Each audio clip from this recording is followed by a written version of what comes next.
السلام علیکم ورحمۃ اللہ وبرکاتہ۔ حضرت ابو سعید رضی اللہ عنہ فرماتے ہیں کہ ایک مرتبہ رسول اللہ صلی اللہ علیہ وسلم نماز کے لیے مسجد میں تشریف لائے تو آپ صلی اللہ علیہ وسلم نے دیکھا کہ بعض لوگوں کے دانت ہنسی کی وجہ سے کھل رہے تھے۔ رسول اللہ صلی اللہ علیہ وسلم نے ارشاد فرمایا،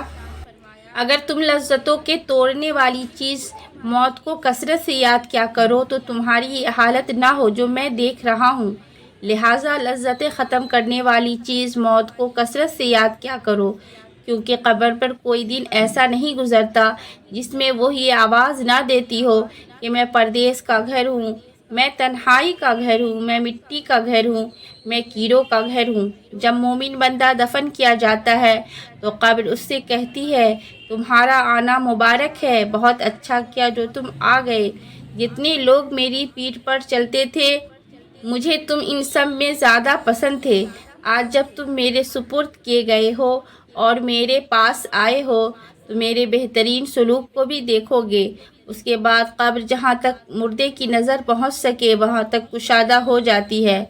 اور اس کے لیے ایک دروازہ جنت کی طرف کھول دیا جاتا ہے، اور جب کوئی گنہگار یا کافر قبر میں رکھا جاتا ہے تو قبر کہتی ہے، تیرا آنا نامبارک ہے، بہت برا کیا جو تو آیا۔ جتنے لوگ میری پیٹھ پر چلتے تھے ان سب میں تجھی سے مجھے زیادہ نفرت تھی،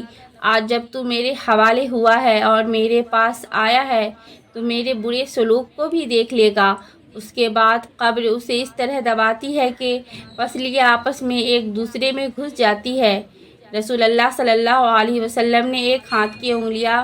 دوسرے ہاتھ میں ڈال کر بتایا کہ اس طرح ایک جانب کی پسلیاں دوسری جانب میں گھس جاتی ہے اور اللہ تعالیٰ اس پر 70 اژدہے ایسے مسلط کر دیتے ہیں کہ اگر ایک بھی ان میں سے زمین پر پھنکار مار دے تو اس کے زہریلے اثر سے قیامت تک زمین پر گھاس اگنا بند ہو جائے،